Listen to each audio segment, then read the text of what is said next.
Last time on this channel, we looked at 3 iPod shuffles. I bring these out here because I want you to know exactly how small the iPod shuffle actually is. The iPod shuffle is roughly the length of 2 of my little finger knuckles and the height of another. And let's look at that as I'm slipping around. Oh yeah, less than the depth. Yeah, less than the depth of even the first knuckle of my little finger. It's actually, I think if you bring it up close, you can see it's quite tiny. The Shuffle 2nd Gen, which I love this 2nd Gen, and I've actually bought quite a few more since the last video. This is quite possibly the smallest iPod aside from the 4th Gen Shuffle, I think. I don't have any 4th Gen Shuffles. What I do have are more 2nd Gen Shuffles. So I bought 3 more iPod Shuffles. And they came in this box. Now you will note, this box does not fit in the frame. Not from any angle. So I just want you to know that GoodWill Southern California, yeah, their shipping is absurd. Let's just go ahead and open this up. Fabiola providing for her family. Fabiola, single mother of 3. I don't care. Thank you for your business. Your gift helps GoodWill Southern California provide employment programs and services for many people with barriers to employment in our community.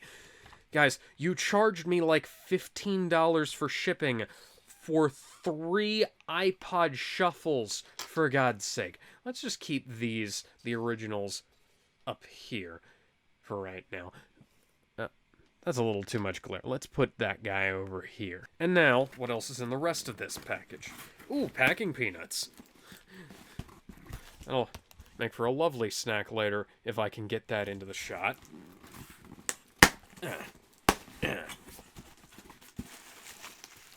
And now we have an explanation as to why this took so much packaging. Why the box was so big and why they charged $15 via FedEx for shipping on this. It's because they packed it up in a giant roll of bubble wrap, which must have been the only packaging they had. So, let's go ahead and tear this open. By which I mean open the tape quite carefully, because I am going to reuse this bubble wrap at some point. And pull out the iPod shuffles. Oh! It's actually been a little while since I got these, so I forgot that they actually had a charger stand, or actually it's several charger stands included with them. So let's go ahead and take that rubber band off. Oh, and they wrapped each one up in their own little plastic bag. That's actually cool. Stop bumping the camera, Alex. It's not helping the viewer's experience. So, what we have here is another silver shuffle. Now, I don't remember if anything was on these, so I'm just going to, real quick, plug these up, and if there's anything on them, we can go ahead and see about that. Okay. Any day now. It'd be great if any day now, my computer would actually tell me if something's connected. Okay, I'm losing patience with that one. So, we'll just say that that one doesn't have anything on it for right now, and come back to it later, shall we?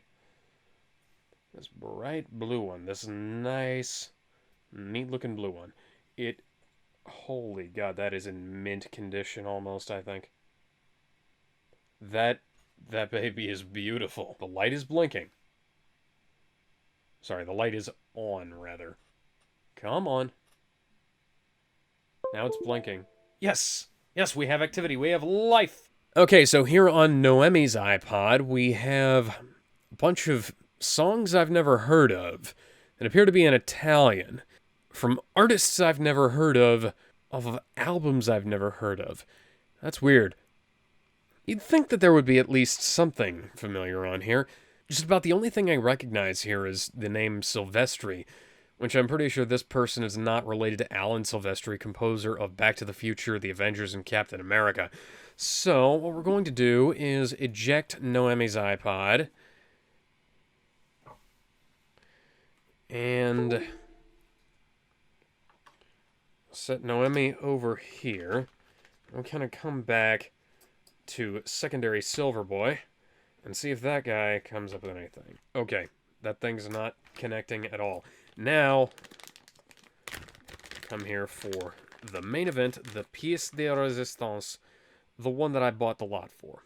This beautiful purple iPod. Oh my god, this thing... These are in perfect shape. Like, the ones, aside from this one, which is kind of like ratty, because it's... Probably because it's, you know, the generic version.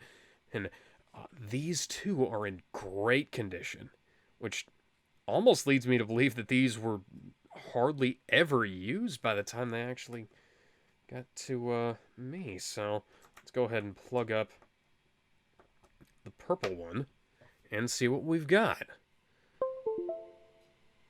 Hey, we have life. Margarita's iPod. Nothing's on it. Okay. Alright, so since this thing appears to have been wiped, we're going to set it over here with the others.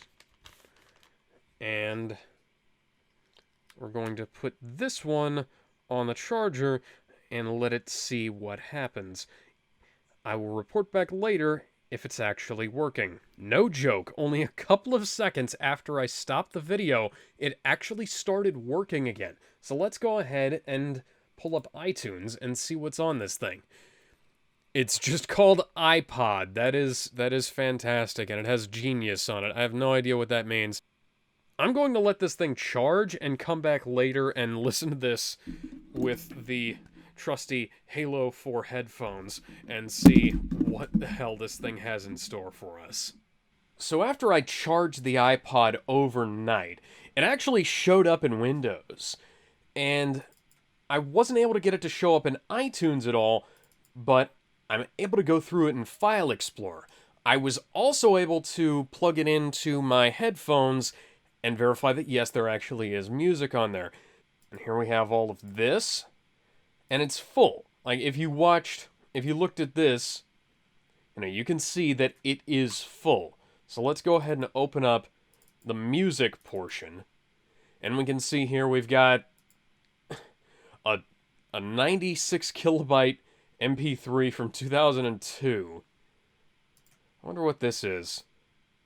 Hidden Track by... Okay, this is off of Limp Bizkit's Significant Other. But if we go through here, we can see that this is full of music. And we've got date modified 2002, as I think that's the oldest on here. And, oh, wait, 1999, but that, you know, the iPod Shuffle wasn't out then. So if we look at this, we can see that it was created in April 3rd of 2009. I would have been 12 years old at the time. And that's Don't Go Off Wandering by Limp Bizkit off of Significant Other.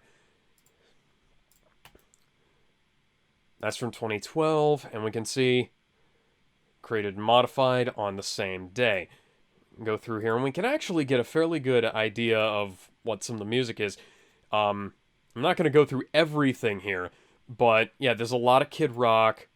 Not necessarily a lot, but there is quite a bit of Kid Rock on here.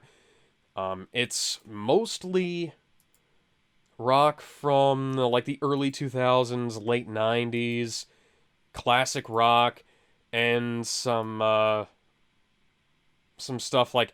There's a lot of Bob Marley popped up when I was listening to it, and I decided because, oh, Maroon 5, Songs About Jane, back when Maroon 5 was actually a decent-ish group. But basically, what popped up when I was listening to it, it was mostly classic rock, alt-rock from the late 90s, rock and roll from the early 2000s, some 80s stuff in there. Basically, most of this could have been put together by me around that time. Like, if I didn't have any Pink Floyd on there, but If we were to take a look at my equivalent of this from that era, which would have been a 2 GB Polaroid MP3 player, you would have found pretty much the same thing. Same type of music, at least. We've got Stone Temple Pilots, we've got Foo Fighters. And we can pretty much see that the last time this was used was in 2012. Let's see. 1/28/2012. Or last time it was updated, rather.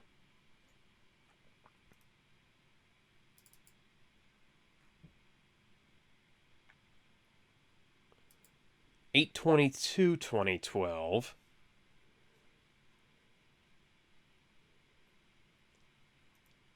So the latest date on here is 8/22/2012. 8/20/2002. Most of this stuff is a combination of M4As and MP3s. There's a lot more Limp Bizkit on here than I would have had personally, but And I was listening to this piped through my Monster Spark. I had the iPod clipped onto the top of the Monster Spark, and an aux cable running from the iPod to the audio in on the speaker. And I was just riding around town in my car with that. Okay, so that's track 7 by unknown artist. 9 minutes, 5 seconds long. Let's go ahead and see what that is, and I'll cut out whatever plays so that I don't get copyright struck to hell and back. Anyways, this is Estranged by Guns N' Roses. See what else this is. Just out of curiosity, let's see what the really big tracks are. Dead and Bloated by the Stone Temple Pilots. Sanctified by 9 Inch Nails. That was one of the ones. For some reason, that kept coming up, even though I had it in loop mode, not. Okay, When the Levee Breaks by Led Zeppelin. I had it in loop mode, not shuffle mode, because I wanted to be able to listen to each track at least only once if I could. Like discussion, throwing, cop it. What? Okay, I have no idea what that is. Wake Up by Rage Against the Machine. There was a lot of Rage Against the Machine. I'm not a particularly big Rage Against the Machine fan, personally. I like some of their music, but wouldn't be high on my list of stuff that I'd fill up my 1 GB of storage with. Oh yeah, I already checked that out. Let's check out the other server. Check out the other big files in the... Blinded in Chains by Avenged Sevenfold. Yeah, definitely would have had that on there. I think I might have actually had that on there, come to think of it. Yeah, Lenny Kravitz. I didn't listen to much Lenny Kravitz, but from what I've listened to on here, I like his music pretty good. Jesus Christ by Brand New. What? I have no idea. I'm going to take a listen to that.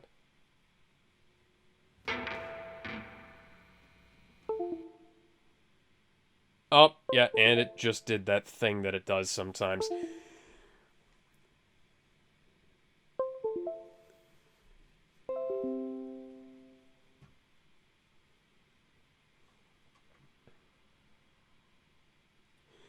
Oh, well, that pretty much ends our little foray into the contents of that particular iPod. So I'll see you guys next time, and hopefully the next one will connect correctly. This thing just loves to disconnect, and I don't think that it has anything to do with the charging stand, but I might be wrong, because I did try this with multiple stands. I've tried it with every Shuffle 2nd Gen charging stand I've got. But yeah, I'll see y'all next time.